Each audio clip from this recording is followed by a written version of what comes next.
ప్రపంచీకరణ ప్రారంభమైన కొత్తలో 91లో ఆనాడున్న కమ్యూనిస్టులు, ఆనాడున్న సంప్రదాయవాదులు భారతదేశం లాంటి ఈ వ్యవసాయక దేశానికి ఇది పనికిరాదు అని అన్నారు. కానీ ఇవాళ ప్రపంచీకరణ ముగియబోతున్నది, ముగిసిందని అంటున్నారు కదా. ఈ సందర్భంలో వారికి మీరు ఇచ్చే సూచన ఏమిటి? వాళ్ళు ఈ మాట అన్నారు, వాళ్ళ పిల్లలే పంపించుకున్నారు అమెరికాకి, ఎవరిని తెలియకుండా. వాళ్ళ కొడుకులు బిడ్డలు అమెరికాలో ఉన్నారు, ఇక్కడ వెళ్తారని చెప్పి తెలియకుండానే బతుకుతున్నారు. అది ఒక ద్వంద్వ ప్రమాణాలు వాళ్ళంతా. ఇప్పుడు ఒకప్పుడు 1990 నుంచి ప్రపంచీకరణ గ్లోబలైజేషన్ ప్రారంభమైనప్పటి నుంచి అంతర్జాతీయ మార్క్సిస్ట్ అమెరికా అయినటువంటి గేల్ ఉమ్వేద్ గారు, గేల్ ఉమ్వేద్ ఆమె ఆస్ట్రేలియాను అమెరికా నుంచి వచ్చి ఇక్కడ మహారాష్ట్రలో సాంగ్లీలో స్థిరపడింది. భరత్ పతంకర్ అంటే పెళ్లి చేసుకుంది. ఇండియన్ పెళ్లి చేసుకున్నారు వారు. ఇండియన్ పెళ్లి చేసి భరత్ పతంకర్ సాంగ్లీలో. మన సాంగ్లీ అంటే ఏంటి? ఈ సాంగ్లీ అనేది భారతదేశంలో పసుపు మరియు మిర్చికి హోల్సేల్ మార్కెట్. వాళ్ళు పెంచాలంటే పెంచగలరు మార్కెట్ కదా సాంగ్లీ మన పక్కది. అక్కడ స్థిర నివాసం ఏర్పాటు చేసుకున్నారు. వాళ్ళు మహాత్మా జ్యోతిబా ఫులే అంబేద్కర్ పద్ధతిలో ఒక జిల్లాను తీసుకొని ఆర్గనైజ్ చేస్తున్నారు.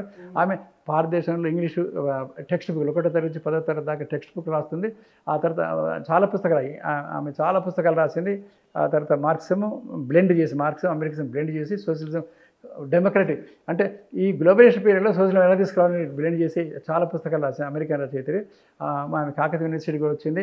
ఆ తర్వాత కాంశీరామ్ వచ్చిన మీటింగ్లకల్లా చాలాసార్లు వచ్చింది. ఏం చేసింది? కలుసుకున్నాం. గేల్ ఉమ్వేద్ ఏం చెప్పింది? ఆమె ఏమందంటే ఇది మనకి బీసీ ఎస్సీ ఎస్టీలకి గొప్ప నూతన అవకాశాలు తెరుస్తుంది. ఎప్పటిదాకా అయితే ఈ సాంప్రదాయక కులవృత్తులు ఉంటాయి అప్పటిదాకా ఈ బీసీలు ఎస్సీలు ముంగటికి రాలేరు, కొత్తగా ఎదగలేరు. ఉన్న వాటిలో ఇప్పటికే ఉన్నటువంటి అగ్రకులాల వాళ్ళు దాన్ని ఆక్రమిస్తారు. కనుక ఇది కొత్త అవకాశం కాబట్టి అని చెప్తుంటే నన్ను దేశద్రోహం తిడుతున్నారు. నన్ను దేశద్రోహం తిట్టినా సరే నేను అమెరికా నుంచి వచ్చాను కనుక అమెరికా వాళ్ళకి యూరోప్ వాళ్ళకి అనుకూలంగా మాట్లాడుతున్నా అనుకోవచ్చు కాక ఆ మాటలు కూడా నేను భయపడను. ఇది ఈ బహుజనులకి అతి గొప్పగా ఉపయోగపడుతుంది. ప్రపంచీకరణ తెరిచింది. ప్రపంచీకరణ మన బహుజనులందరికీ గొప్ప అవకాశం తెరిచింది. ప్రవేశించండి అని చెప్పి ఉపన్యాసాలు ఇచ్చింది, మాట్లాడింది, సిద్ధాంతాలు చేసింది. ఆనాడు చేసింది. నా కొడుకులు 4 కొడుకులు వెళ్ళిపోయినారు. మరి ఇక్కడ ఉంటే టీచర్ నౌకరు, పోలీసు నౌకరు తప్ప ఏం తప్పుతుంది ఇక్కడ? ఇప్పుడు కూడా ఇవాళ తెలంగాణలో 3.5 లక్షలు 4 లక్షల మంది ప్రభుత్వ పనిచేస్తుంటే ఒక్క హైదరాబాద్లో సాఫ్ట్వేర్ ఇంజనీర్ 9.5 లక్షల మంది పనిచేస్తున్నారు. 9.5 లక్షలు ఒక్కటే సాఫ్ట్వేర్లో, ఒక్క సాఫ్ట్వేర్ రంగంలోనే. మరి ప్రభుత్వం ఎక్కడికి వెళ్ళిస్తుంది ఉద్యోగాలు? అంటే ఈ సాఫ్ట్వేర్ రంగం ఎదగకపోయిందంటే ఈ అంటే కొత్త టెక్నాలజీ ఏదో కరెంట్ ఉత్పత్తి అయిన తర్వాత ప్రపంచంలో కొన్ని కోట్ల మంది కరెంటు తోటి డ్రైవర్లు అయినారు, ఇంజనీర్లు అయినారు. ఆ తర్వాత బస్సులు, కార్లు, ఆ తర్వాత ఎన్ని డెవలప్ అయినాయి? కార్లు, రైళ్ళు, ఆ తర్వాత గ్రైండర్లు, మిక్చర్లు, రైస్ మిల్లులు ఎన్ని తయారైనాయి? కరెంటు లేని ప్రపంచం ఊహించగలమా? రేడియో లేని ప్రపంచం ఊహించగలమా? ఒక కొత్త టెక్నాలజీ ఏసీ డీసీ కరెంట్ వచ్చేసింది. డీసీ కరెంట్ తోటి ఇలా బస్సులు నడుస్తున్నాయి కదా, ఏసీ కరెంట్ తోటి మనకి ఇదంతా వాడుకుంటున్నాం కదా. అందువల్ల ఒక ఇన్నోవేషన్ అది మనకు ఎట్లా ఉపయోగపడాలని ఆలోచన చేయాలి. దాన్ని ఎట్లా దాన్ని అడ్డగించడం కాదు. ఈ సాంప్రదాయ కమ్యూనిస్టులు, సాంప్రదాయ సోషలిస్టులు, సాంప్రదాయవాదులంతా అది ప్రమాదం అనే భయానికి గురి చేసి అధ్యయనం లోపం, భవిష్యత్తును ఊహించే శక్తి లేకపోవడం వాళ్ళకి అది ప్రాబ్లం. అంటే ట్రంప్ నిర్ణయం వలన భారతదేశం మరింత ఎదగడానికి అవకాశం ఉందని మీరు అంటారు. ఇప్పుడు గ్లోబలైజేషన్ ఎండ్ అయిపోయింది. నేనే కానీ లేదా ఆనాడు ఉన్నట్టు రాజీవ్ గాంధీ కానీ, శ్యామ్ పిట్రోడా కానీ, లేదా పి నరసింహరావు కానీ, లేదా మన మన్మోహన్ సింగ్ కానీ, లేదా ఆనాటి ఉన్నటువంటి మన చంద్రబాబు నాయుడు కనుక ఈ దశలో ఆనాటి పొజిషన్లు కనుక ఉండుంటే ఖచ్చితంగా మనం స్వావలంబన తీసుకుందాం. ఇప్పటిదాకా అక్కడికి ఎగుమతి చేసాం, మన సరుకులు మనమే తీసుకుందాం.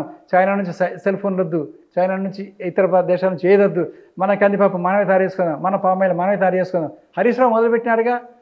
పామాయిల్ మనకు ఏంటంటే మన పొలాల్లో నీళ్ళు ఎక్కువైతున్నాయి, వరి ఎక్కువ పండుతుంది, వద్దు మనకు నీళ్ళు తక్కువ వాడాలి, పామాయిల్ పెట్టుకుంటే సరిపోతుందని చెప్పేసి సిద్దిపేటలో పెట్టుకున్నాడు కదా. మరి అట్లా నేను పార్టీలకు అతీతంగా అన్ని విషయాలు చెప్తున్నాను.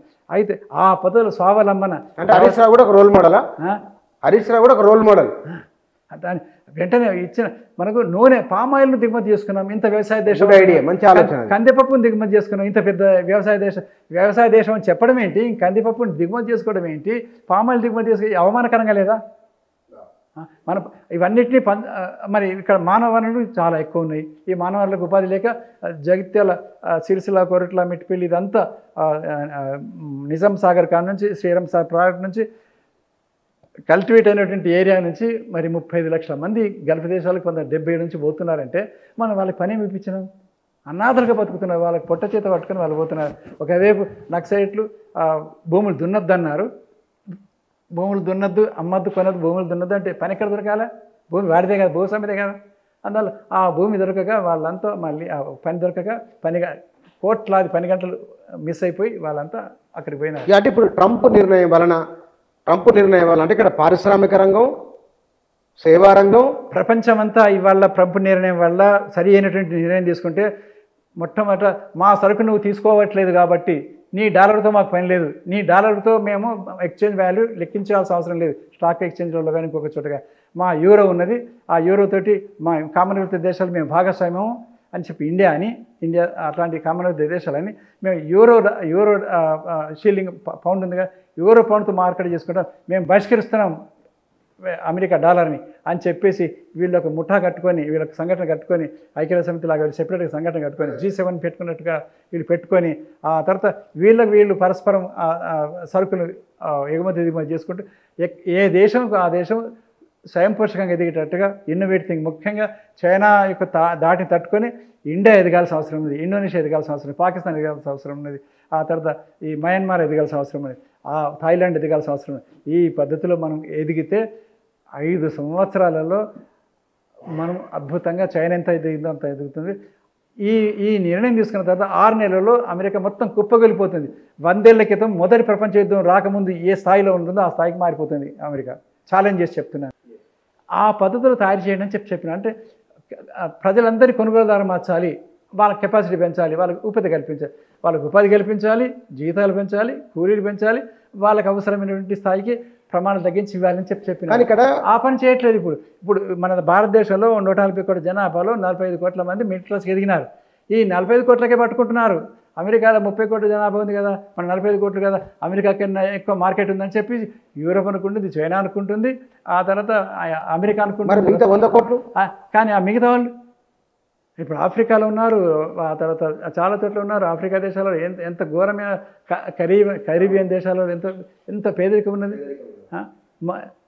నిజంగా అవన్నీ గుర్తొచ్చి ఎంత బాధ అనిపిస్తుంది, ఎంత డబ్బు దుర్వినియోగవుతుంది ఆయుధాలు కొనడం ద్వారా. ఇప్పుడు నా ప్రతిపాదన ఏంటంటే ఒక 5 సంవత్సరాల పాటు ఈ యూరోప్ దేశాల వాళ్ళు కానీ, ప్రపంచ దేశాల వాళ్ళు కానీ, అమెరికా కానీ ఆయుధాల ఉత్పత్తిని, అమ్మకాలని, మార్కెట్ని మొత్తం ఆపేసి ఒప్పందం చేసుకోవాలి. ఐక్యరాజ్య సమితి కానీ ఇంకొకరు కానీ 5 సంవత్సరాల పాటు ఈ సంక్షోభం నుంచి ప్రపంచం బయటపడడానికి ఆయుధాల కొనుగోలు, ఎంత పెట్టుబడి ఆయుధాల కొనుగోలుకు, ఆయుధాలు, యుద్ధ విమానాలు, కాకరకాయలు అన్నీ కొనుక్కొని ఇది ఆపేయాలి. ఇది ఆపేస్తే ఈ యుద్ధాలను ప్రోత్సహించే యంత్రాంగం లాబీస్ ఎవరైతున్నారో వాళ్ళు మొత్తంగా డిమోరల్ అయిపోతారు, వాళ్ళు ఇతర రంగాలకు వెళ్ళిపోతారు. ఎట్లాగైతే మనకి కోళ్ల ఫారాలు తీసేసి ఇంటర్మీడియట్లు, ఆ తర్వాత ఇంజనీరింగ్ కాలేజ్ పెట్టినారు, ఇంజనీరింగ్ కాలేజ్ పాడైపోతే కోళ్ల ఫారాలు పెట్టుకున్నారు, వాళ్ళు ఇతర రంగాలకు వెళ్ళిపోతారు. వాడు పెట్టుబడిదారుడు ఏదో రంగానికి వెళ్ళిపోతాడు. ఆ పద్ధతికి మార్చితే ఈ 5 సంవత్సరాల్లో భారతదేశ ప్రజలుగా పాకిస్తాన్ వాళ్ళు అందరూ సుసంపన్నమైపోతారు.